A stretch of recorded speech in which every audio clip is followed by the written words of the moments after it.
Samedi 4 novembre 2023, bonjour et bienvenue dans votre journal. Hier, lors d'une réunion avec les membres du COCAN, le Premier ministre a fait le point sur l'état d'avancement des préparatifs de la CAN 2023. Occasion pour Robert Begré-Mambé d'échanger avec les responsables des différentes commissions du COCAN sur l'organisation de la Champions League féminine prévue dans quelques jours à Korogo et San Pedro. La ministre de l'Éducation nationale et de l'alphabétisation veut réduire le taux d'analphabètes en Côte d'Ivoire. Elle vient de mettre plusieurs directions en mission pour l'optimisation du processus d'apprentissage de la langue française.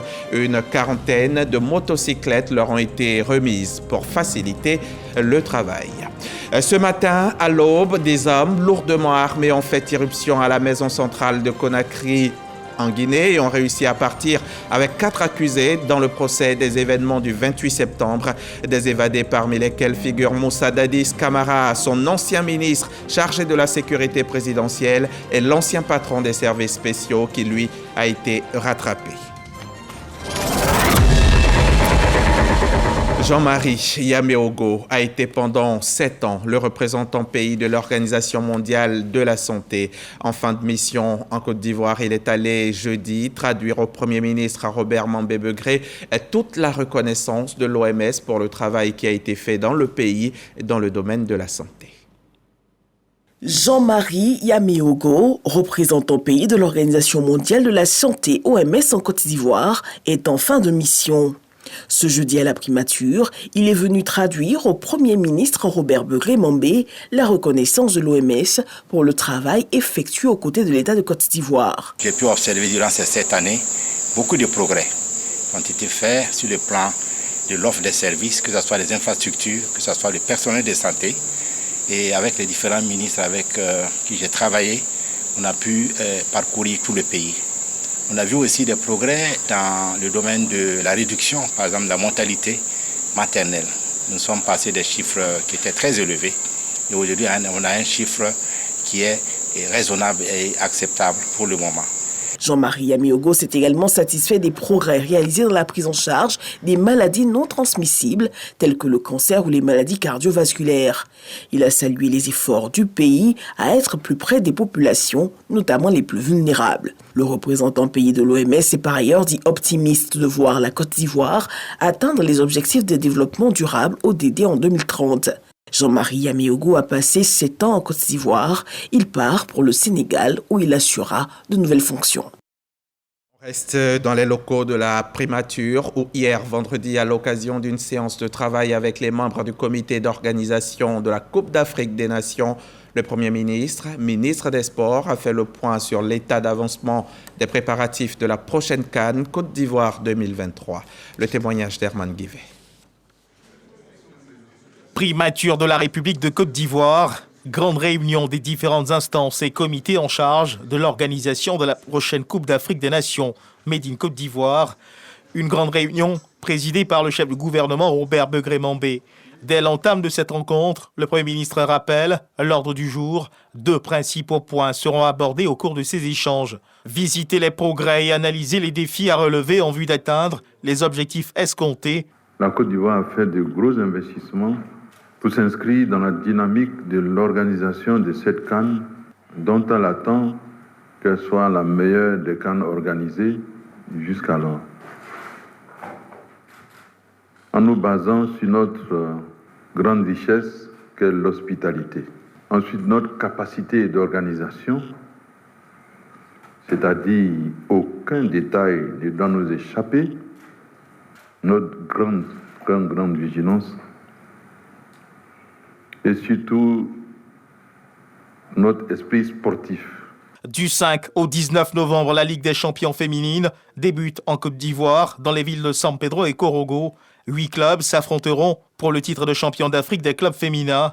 François Amichia, président du COCAN, face aux journalistes au terme de cette réunion. Avec M. le Premier ministre, nous avons passé en revue tous les secteurs concernant cette compétition féminine, qui est un test général pour la Côte d'Ivoire avant la 34e édition. Ce sont les points relatifs à l'accueil, à l'hébergement, à la compétition elle-même, à la mobilisation, à l'animation et aux conditions de vie de ces athlètes, des dirigeants, des délégations officielles, aussi bien à Korogo qu'à San Pedro. En deuxième point, nous avons fait la revue de points concernant la 34e édition. Il était important pour Monsieur le Premier ministre, chef du gouvernement, ministre des Sports et du cadre de vie, de savoir exactement quelles sont les avancées réelles sur tous ces points. Et chaque président de commission technique a eu à exposer, à répondre à un certain nombre de questions. Et il a été décidé de faire un atelier en début de semaine prochaine afin qu'un rapport, une synthèse complète soit rendue à Monsieur le chef du gouvernement pour décider de la suite, afin que, selon le vœu du chef de l'État, président de la République, son Excellence Alassane Ouattara, cette 34e édition soit la meilleure jamais organisée sur le continent. Le Premier ministre Robert Begré-Mambé a dit toute sa détermination et celle du gouvernement pour la réussite de cet événement continental, la CAN de l'hospitalité. La Côte d'Ivoire est donc entièrement tournée vers l'organisation de la CAN qui doit s'ouvrir le 13 janvier 2024 et qui doit être une vitrine tant économique que politique et touristique. Parmi les 5 belles villes qui vont accueillir la compétition, il y a Korogo dans la zone septentrionale. La cité du Poro se prépare pour l'événement et à tous les niveaux. Dans le domaine de la santé, son CHR est en totale réhabilitation. Il vient de recevoir la visite du ministre de la Santé.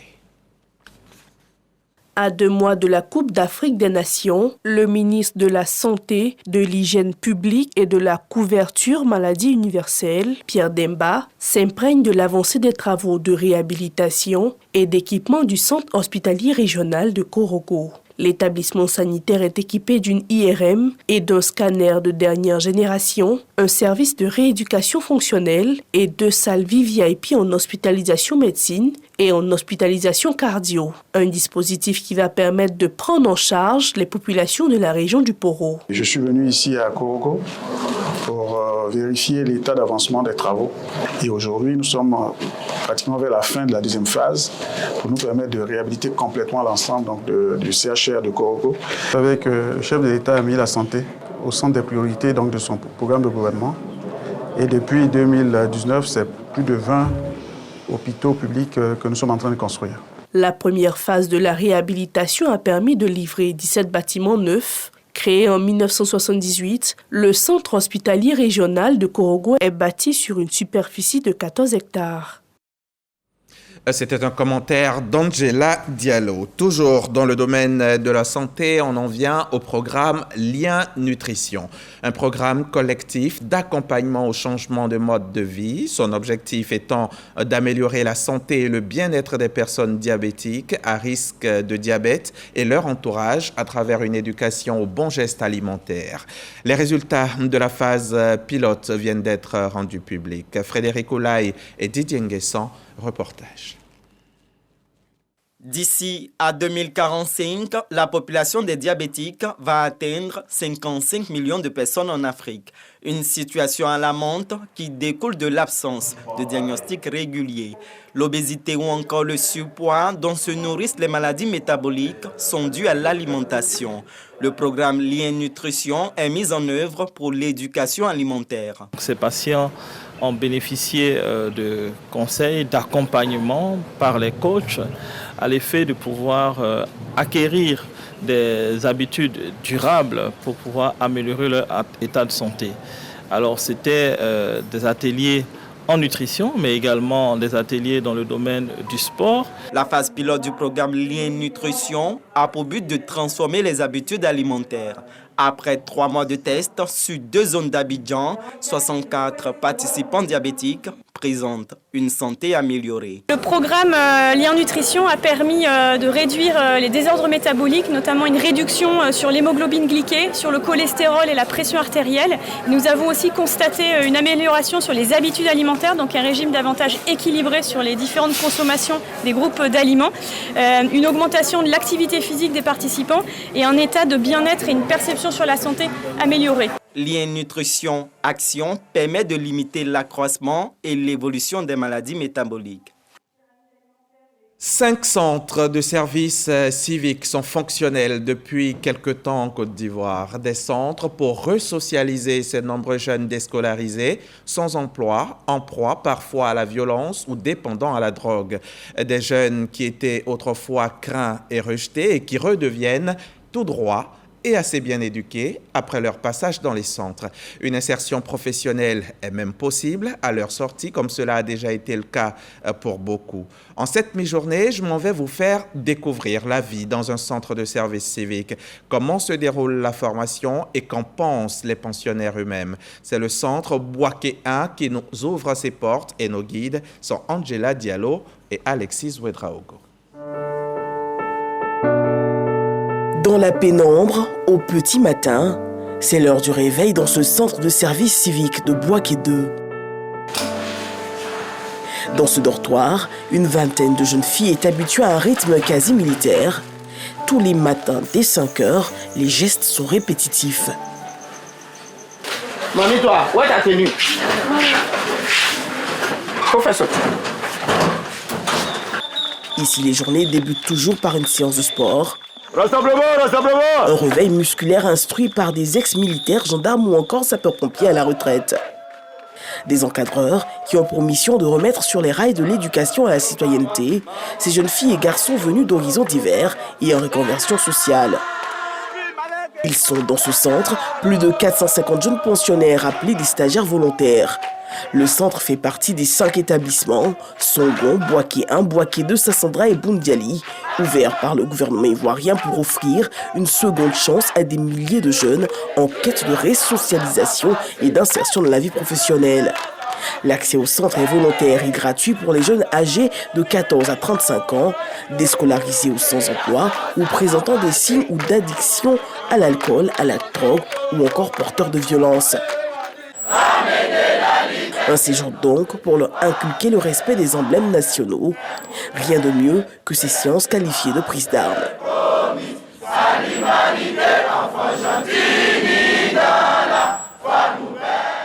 En tant que militaires, nous leur avons donné les rudiments de l'armée, les bases élémentaires de la formation militaire. Et ça leur permet aujourd'hui de faire la différence entre leurs frères, leurs sœurs qui n'ont jamais mis pied au service civique. Il est prévu ici une école de métier offrant des formations accélérées. Ici, de paysagistes, couper même la racine principale, couper la tête. Là, de pâtissiers ou encore de couturiers. Dans cette classe mixte, 37 filles et 6 garçons, comme Koulibaly et Elias, la vingtaine. J'ai choisi la couture parce que j'aime la couture. Je partais à l'école, quand mon papa m'a posé la question, il a dit non, je vais faire la couture. Voilà pourquoi il m'a envoyé ici. En un mois déjà, je sais écrire mon nom, je sais lire. Et puis je sais coudre encore. J'ai pris Dieu, si je sors ici, d'avoir un petit coin. J'ai un petit atelier pour me défendre. Pour ces apprenants, l'espoir est le même, devenir autonomes pour subvenir à leurs propres besoins ainsi qu'à ceux de leur famille. Car sur ces jeunes reposent souvent de grands espoirs. Les stagiaires volontaires que nous avons sur le centre, ce sont en général des stagiaires volontaires qui sont issus des familles démunies. Ce sont des cas sociaux. Et il y a aussi des cas, je ne vais pas dire sociaux, mais un peu difficiles. Il y a ce qu'on appelle la resocialisation. Et cette période-là, c'est la période la plus critique. Parce que comme ce sont des jeunes qui viennent de divers horizons, qui ont un passé pas très commun, il faut leur apprendre la discipline. Et puis il y en a aussi qui n'ont pas pu réussir à l'école, qui ont entendu parler du centre de service civique et qui viennent juste parce qu'ils veulent apprendre un métier. 8 mois de formation intense avec des activités extrascolaires de groupe. Ce jour-là, sur l'esplanade de l'école, un concours de tir à la corde. Car pour être de bons citoyens, ils doivent déjà apprendre à vivre ensemble. Au début, on ne se connaissait pas. Mais à travers ces activités sportives et autres, on est devenu comme une famille. De telle sorte que, lorsque même qu'un membre de la section est permissionnaire, nous autres, on se sent triste. Refaçonner les citoyens, un objectif cher au gouvernement ivoirien. Il n'est pas question de laisser un jeune sortir d'un centre de service civique et ne pas lui proposer un créneau de réinsertion. C'est pourquoi l'agence emploi jeune vient déjà sur le centre pour les aider à élaborer leur business plan, les aider à se projeter dans l'entrepreneuriat. Un accompagnement de l'agence emploi jeune pour espérer trouver une place au sein de la société au sortir de cette formation civilo-militaire. Le rêve se matérialise déjà pour certains d'entre eux, à l'image de ce jeune homme aujourd'hui en pleine activité professionnelle. J'ai fait mon stage ici, donc je suis resté ici en tant qu'un agent de sécurité. Je me sens bien à l'aise, puis je fais ma ronde tranquillement, je n'ai pas de problème. Ce sont au total 3180 stagiaires volontaires qui ont été formés sur ces différents centres de services civiques, dont plusieurs insérés dans le milieu professionnel. L'espoir à terme, c'est de récupérer et former un maximum de jeunes en déperdition. Une sorte de filet social qui compte se répandre sur toute l'étendue du territoire national. Les centres de services civiques comme socle de promotion des valeurs citoyennes, un document signé Angela Diallo et Alexis Ouedraogo. En Côte d'Ivoire, selon l'UNESCO, environ 47% de la population est analphabète et les 2/3 sont des femmes. Une situation que la ministre de l'Éducation nationale et de l'alphabétisation veut corriger. Pour Maria Tokone, il faut optimiser le processus d'apprentissage de la langue française à travers une implication de la communauté. Et pour le réussir, elle a remis cette semaine au lycée classique de Cocody plusieurs dizaines de motos à ses collaborateurs. Les précisions de Walter Amadou Ouattara. La ministre Maria Tokone lance la campagne 2023-2024 d'alphabétisation et de l'éducation non formelle. Acte fort de l'événement du jour, la remise d'engins à 2 roues aux agents issus de 4 directions en charge de la mise en œuvre de programmes d'alphabétisation. Cet appui logistique, avec la contribution des partenaires, leur permettra d'être davantage proches des personnes candidates à l'alphabétisation. Dans le cadre de la lutte contre l'analphabétisme, la majorité de ces centres sont situés dans les localités loin de la ville. En dotant les encadreurs de matériel roulant, et atteindre notre objectif qui est de faire baisser le taux d'analphabètes d'ici 2030. 41 motos ont été distribuées.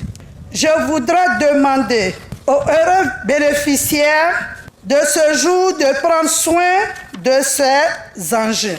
À travers cette action, la ministre de l'Éducation nationale et de l'alphabétisation affiche sa volonté d'intensifier les sensibilisations visant l'une des ambitions de l'objectif de développement durable qui stipule que d'ici 2030, une proportion considérable d'hommes et femmes sachent lire, écrire et compter. Sur le plan national, le thème retenu est l'alphabétisation pour un capital humain au service d'une société durable et paisible. L'atteinte des objectifs du gouvernement de réduire de façon drastique le taux d'analphabétisme estimé à 47% amène à agir avec détermination.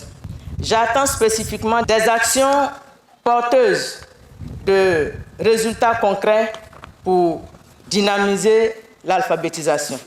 Cette rencontre, qui se tient au lycée classique d'Abidjan, est une continuité de la 58e journée internationale de l'alphabétisation, célébrée ordinairement le 8 octobre de chaque année. Reportage Walter Amadou Ouattara et Franck Kofi. Les experts comptables de Côte d'Ivoire se sont réunis cette semaine dans le cadre de leur traditionnelle matinale. Cette édition 2023 qui a eu lieu au plateau dans les locaux du patronat ivoirien avait pour thème la lutte contre l'exercice illégal et le contrôle qualité. Juliette Ouéa était sur place, son compte rendu. Les experts comptables de Côte d'Ivoire veulent mettre fin à l'exercice illégal de leur profession. Ces professionnels l'ont exprimé unanimement lors des travaux de leur deuxième matinale 2023 autour du thème « Lutte contre l'exercice illégal et le contrôle qualité ». Toutes les professions libérales, elles sont réglementées et il y a donc des prérogatives qui sont rattachées à ces professions-là. Et vous avez un ensemble de personnes qui viennent à exercer la profession sans avoir la qualification requise, sans avoir les agréments qu'il y a. Donc aujourd'hui, notre objectif, c'est de pouvoir mener la réflexion, de discuter et voir comment le faire. Dans ce combat contre l'exercice illégal, l'Ordre des experts comptables de Côte d'Ivoire peut compter sur des soutiens, notamment la Fédération nationale des acteurs de commerce et la Fédération ivoirienne des petites et moyennes entreprises. Il est de notre devoir, en tant que chef d'entreprise, de lutter contre l'exercice illégal de la profession d'expert comptable, car cela affecte non seulement la réputation de la profession, mais aussi la pérennité de nos entreprises. Il ne faut pas perdre patience, il faut toujours continuer parce que justement c'est un chemin et une lutte qui doit être perpétuelle. L'expert comptable est le professionnel de la comptabilité chargé de tenir les comptes d'une entreprise. L'Ordre des experts comptables de Côte d'Ivoire se porte bien, puisque en 5-6 ans, nous avons connu un accroissement de nos effectifs de plus de 50%. On a connu un accroissement des sociétés d'expertise comptable de près de 70%. En Côte d'Ivoire, l'Ordre des experts comptables dénombre à ce jour environ 300 membres. Il faudra bientôt compter avec le Compendium des compétences seniors de Côte d'Ivoire, une plateforme conçue pour les seniors en vue de mettre en évidence leurs compétences et qualifications, mais aussi de partager leurs expériences avec les jeunes promoteurs et toutes les entreprises qui sont à la recherche d'une expertise avérée. Hier, le top départ de la phase d'opérationnalisation a été donné. Patricia Omouetia. Les personnes ayant pris leur retraite affiliées à l'institution de prévoyance sociale, Caisse générale de retraite des agents de l'État, IPS-SEGRAE, sont sensibilisées sur l'importance de valoriser leurs compétences. C'est le cas de Ouan Apollinaire, retraité. Il est venu s'inscrire sur le site du Compendium des seniors afin de mettre en lumière ses compétences. Étant cadre supérieur, le ministère sollicite les compétences que nous pourrons mettre à la disposition des plus jeunes en les formant dans divers domaines. Coaching, droit du travail, ingénierie. Nous avons juste un devoir de diriger les papas vers le stand pour avoir plus de renseignements. Ce matin, on a reçu peut-être 4.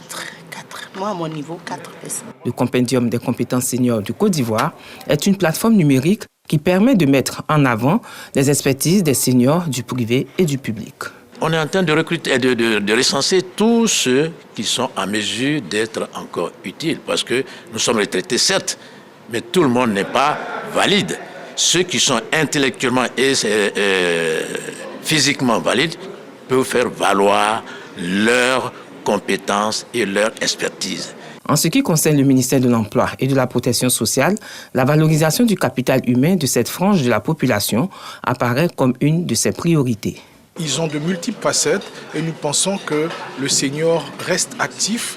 Et ça rentre vraiment dans le cadre du programme Une Côte d'Ivoire solidaire qui est prôné par le président de la République et qui place l'homme au cœur du développement et faisant de la valorisation des ressources humaines une priorité de l'action gouvernementale. Au-delà de tous les avantages liés à cette plateforme numérique dédiée à la valorisation de l'expertise de nos seniors, ce site doit être dynamique et interactif par la mobilisation de tous les acteurs que vous représentez ici aujourd'hui.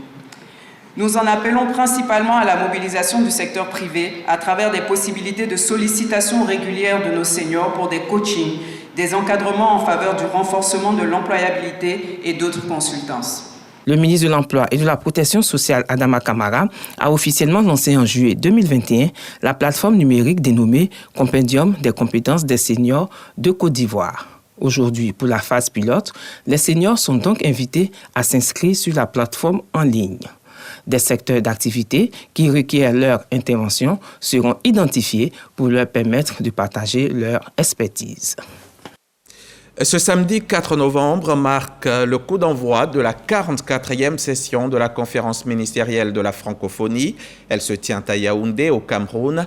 Et avant le début des travaux officiels de la conférence, les experts et délégués, dans le cadre des préparatifs, ont engagé la 124e session du Conseil permanent de la francophonie, pendant laquelle ont été abordées les questions statutaires et techniques, de même que celles découlant de l'actualité. Depuis Yaoundé, ces images nous ont été rapportés par notre envoyé spécial Franck Quadio. Yaoundé, où on va retourner pour voir le musée national du Cameroun. La ministre Françoise Remarque s'y est rendue hier pour se rendre compte par elle-même du dynamisme culturel de ce pays qui priorise la valorisation de son patrimoine traditionnel. Dynamisme culturel qui impressionne.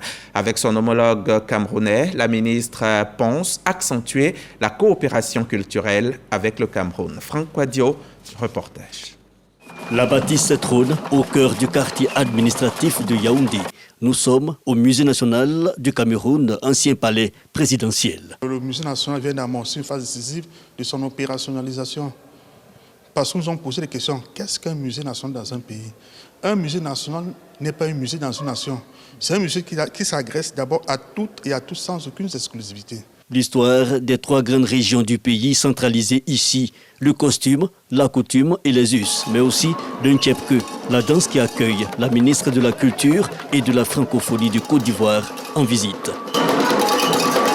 La ministre Françoise Remarque, invitée par son homologue du Cameroun, en marge de la 44e conférence ministérielle de la francophonie. Visite des différents compartiments et pôles culturels sont au menu. Des échanges grand format et fortement colorés. Les relations culturelles entre les deux pays appelées à être plus dynamiques. Le président, son Excellence, M. Paul Biya, à l'instar de son Excellence, M. Alassane Ouattara, partagent et mettent la culture au centre de leur vision. Nous avons de grands projets en matière culturelle, dont des projets autour de la muséologie. Il était important aussi de venir comprendre comment cela peut se mettre en place avec une expérience inspirante et riche au Cameroun. Et bien sûr, ceci n'est que le début de la coopération qui d'ailleurs a déjà été inscrite à travers un traité de coopération que nous allons probablement réviser. Nous sommes donc 2 pays frères et amis qui avons une coopération qui nous enrichit mutuellement. Et c'est ce qui fait la force, non seulement de nos cultures, mais également la force de nos pays. Partage et bon procédé. La Côte d'Ivoire et le Cameroun, désormais engagés sur les mêmes sentiers du développement culturel. Et en Côte d'Ivoire, notre culture est aussi portée haut par l'Abissa, cette fête traditionnelle du peuple Nzima de Grand Bassam pour célébrer la nouvelle année.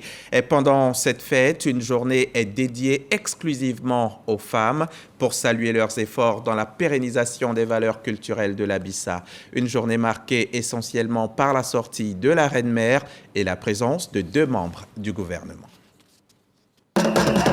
Les ministres Mariatou Koné et Françoise Remarque invités à la journée de la femme Nzima dans l'Abissa, édition 2023. Une journée placée sous le contrôle de la reine Onguetia Eba II, reine-mère des Nzima Kotoko de Côte d'Ivoire. Le mercredi représente sa sortie officielle à l'Abissa. Ce jour est réservé à la femme Nzima pour le symbole qu'elle représente dans la société.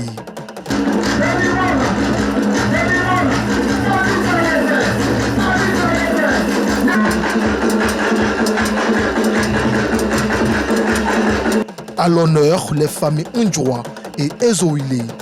Au son de l'Odongolé, chaque femme accompagnée des membres de sa famille témoigne son attachement aux valeurs de l'Abissa.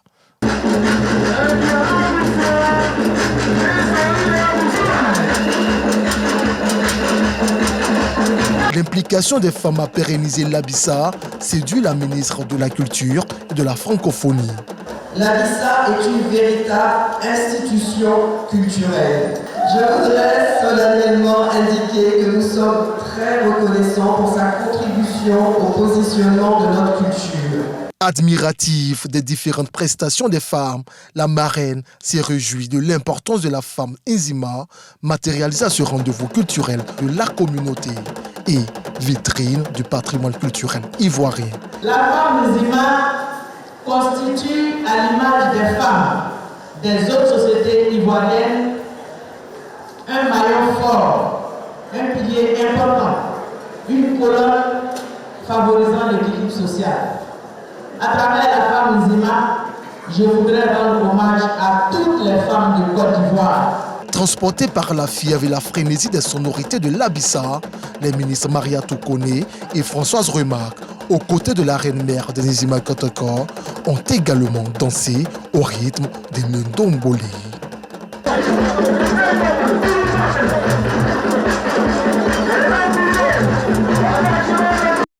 Un reportage de Davis Oyo qui, ironie du sort, enterre sa mère aujourd'hui même.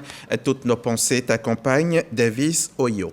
En Guinée, les habitants de Conakry, dans le quartier de Kaloum, ont entendu des tirs nourris d'armes automatiques depuis l'aube dans cette zone qui regroupe des ministères, des ambassades ainsi que le siège du gouvernement et de la présidence. Le ministre de la Justice, Alphonse Charles Wright, a confirmé l'évasion de plusieurs détenus de la maison centrale de Conakry. Parmi les évadés figurent Moussa Dadis Camara, ancien chef de la junte du CNDD, Claude Pivy, son ancien ministre chargé de la sécurité présidentielle, et Moussa Tiegboro Camara, l'ancien patron des services spéciaux. Tous sont accusés dans le procès du massacre du stade de Conakry qui a fait plus de 150 morts le 28 septembre 2009. Tiegboro, lui, a été rattrapé. Il est déjà de retour à la maison centrale.